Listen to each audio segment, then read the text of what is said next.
What do you think is the biggest issue with modern dating? Graham, he got married a year or so Congratulations. Have as many kids as you can afford. The biggest problem with modern dating is very interesting. We had a women's summit. The young ladies all raise their hands. They're like, how many of you are unhappy with the dating pool? Every woman raises their hand. Funny, all the young men I talk to are unhappy with you too. So who's wrong? I would say generally I hear more complaints about the dating pool than, wow, there's so many options. Yeah. What's the problem with women? And then I'll go to the problem with men. The problem with women is that many of them, have unrealistic expectations of the man that they want. A lot of them. Like, I want a guy that's earning $1 million a year and he's 6'4" and I want him to have a perfect jaw. And I'm like, yeah, that's never going to happen. How about, where on your list is like, I want someone who will be a good father or someone with good character. Why don't you want someone that's going to be loyal to you and not cheat on you? Like, oh yeah, I want that too. Oh, okay, got it. So basically you want like Ken Barbie doll, and then you'll have like all the good virtues. Number two is that we need to tell women more clearly that if you do not have children before the age of 30, there's only a 50% chance that you will have children. That's a fact? It's a fact. You can fact check me on that. But I think that we've gone wrong here, that women should prioritize family and children way above career, that they should try to find their husband before they're 25. Having children, I believe, is a blessing from the Lord. It's the most amazing thing. You should try to have as many children as you can.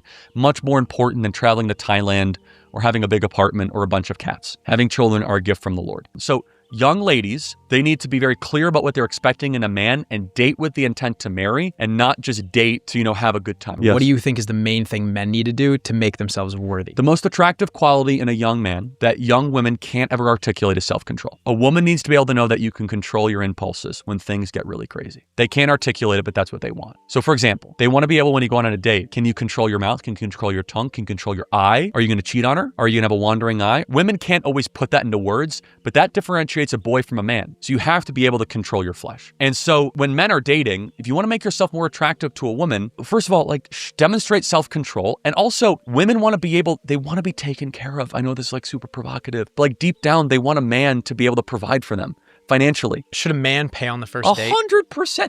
What kind of a wuss beta male is splitting the check? I would go into debt, scrub dishes before a woman paid for it. I split the check quite a lot. So I'm sorry. I don't mean to offend you. You guys are great. That's incomprehensible to me. I think to me, I thought it was a great financial decision. From your prism, I totally get that. And you have really good financial discipline. I'm sorry.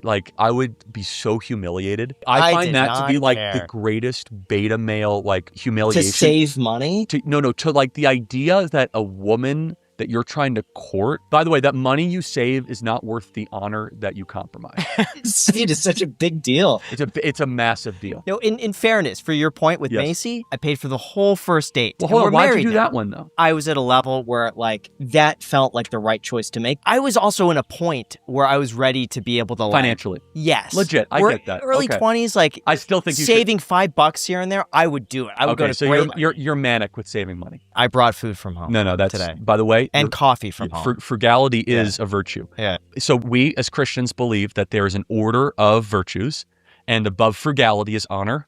And so we as men must lead. We must provide. Under no circumstance ever should a man ever let a woman pay for a date, or you should split ever. No circumstance. Even on the third, fourth, fifth. What if it's a first date and you're just not into for anything? Okay, well let me. Period. Well, let me. Okay, so what kind of world are we living in? I agree with you. If I'm dating a girl, I would pay for everything. Everything. Yeah, everything. However, I could see for other people that might be in a different financial position, you pay for 10 dates and then she's like, you know what? I want to treat you. That's totally different. What we're talking about is we're going to alternate. Once you're serious and she wants to take you out to something for a nice dinner. By the way, if you have the intent to marry, you're already kind of blending finances. I get that psychologically, but if you're we'll take turns. You pay this time, I pay this time. What's your advice to a girl who the guy she's currently seeing, he says that? Oh, do not marry that man. You as women should want to be provided for. In fact, you should have an expectation that you as a woman are so important and so critical and so necessary and beautiful that it shouldn't even be a question. Now, if it's a business lunch or friend zone stuff, 50-50. We're not talking about that. I have a lot of tips. So for marriage or for dating? I have both. Let's start with dating and then move our way to marriage. So in dating, bring back purity, bring back saving yourself for marriage. Okay, but other things is this. You should go on a road trip with the person you're dating. It's very important. You should find uncomfortable,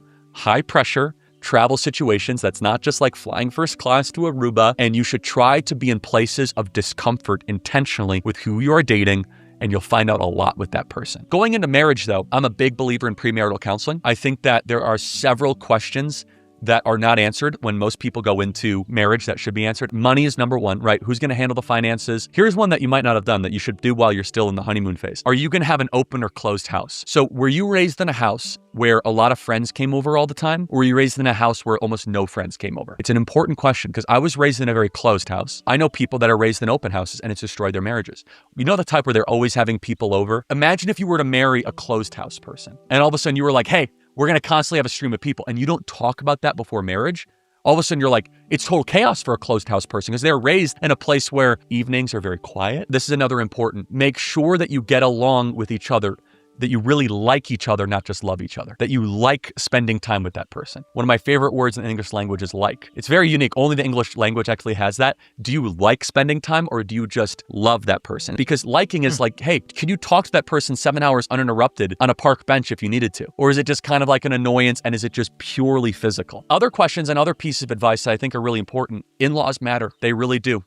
They shouldn't always necessarily be deal breakers, but boy, you should know the in-laws because your wife will take the form of the mother more times than not. Children, how many children? When are you going to have children? Is it a priority? Will it be early? Will it be late? Religious questions. Are we going to raise them religious? Other questions that I think are really important that actually don't always get flushed out. How many vacations are we going to take? What type of vacations? Are we an RV family? Are we go to a private island family? Are we going to splurge on one vacation a year? Or are we going to do like 3 or 4? This is important before you get married. All of a sudden, you're kind of in the marriage thing and you're like, hey, I just booked us a vacation. Like, what? I didn't want to, because it's different philosophies of time off. Last one, which is the biggest of all. What are acceptable and unacceptable vices for our marriage? These are questions that honestly, all the time that people do not always flesh out before marriage. Again, we have an amazing marriage. My wife and I, obviously it's not perfect. No marriage is perfect, but we actually like each other. We prioritize date night. We're actually doing it right after this tonight, which is awesome. But I find so often that people in dating don't date with the intent to marry.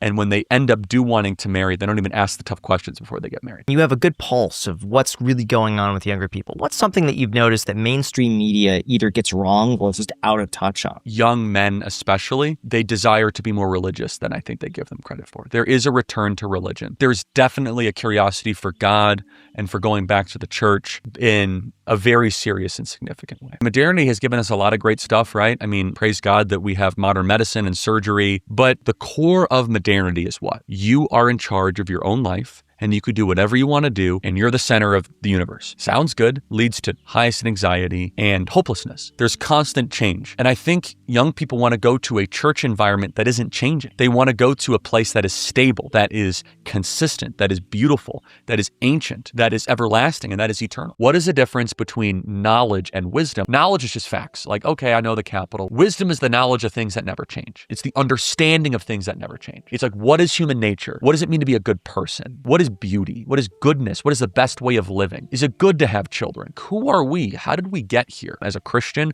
we believe wisdom starts with the fear of the Lord. I don't think being wealthy is that important. Like, do you want to be wealthy of the soul or just have like a bunch of money? The question is fine. If you want to be rich, I can tell you how to get rich. Like, that's actually not that hard. Work relentlessly and solve a problem for people. Like, dedicate your entire life to it. If your whole reason for living is to become rich, you will become rich. But like, you have to sacrifice everything to want to become actually rich, unless you're born into it.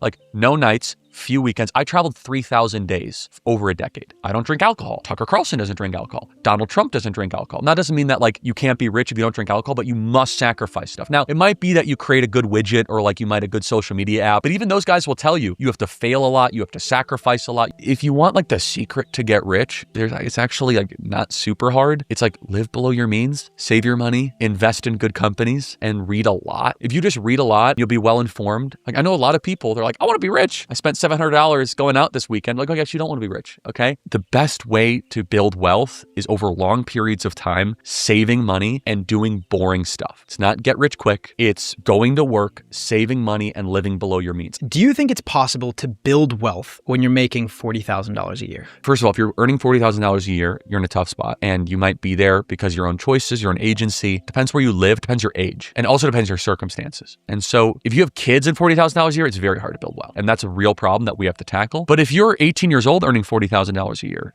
and you have 4 roommates, yeah, you can build wealth for sure, actually. Like if you have 4 roommates and you're living in downtown Phoenix and your rent's $1,000 a month because you're splitting it 4 ways, you absolutely can build wealth. I mean, so it's a very case-dependent answer. Now, you've started making quite a lot of money going from the beginning to where you are now. Very blessed. Have you handled your own personal finances? Very carefully. I mean, I'm a big investor. I have a great team that does it. I didn't take a salary from Turning Point USA the first 5 years. I mean, all the money went back into the company. And so my test of a founder is always like, what do you pay yourself the first couple of years? I would say that probably over 75 to 80% of all the money I make is invested. What do you invest in? I mean, it's very diversified from private equity. I'm super boring with some stuff too. I'm just like, hey, buy this mutual fund, buy the Dow, buy this index, and just kind of put it aside. I went all in and bought the dip during the tariff stuff and COVID. Do you manage your own money or do you have people? No, I have a great guy that does, but I call a lot of shots. Like I make macro decisions, not micro decisions. For example, if there's like, hey, I want to invest in, more artificial intelligence, or I think that oil is undervalued, we'll have a conversation. And then I'll do a little bit of real estate here or there, like flipping homes and stuff like that. Where do you have the time for that? Time's a very interesting thing. If you meticulously plan out your day, there's so much waste in people's schedule. How much time do things actually take? Do you really need 2 hours for a meeting? I'm like a time efficiency maximalist.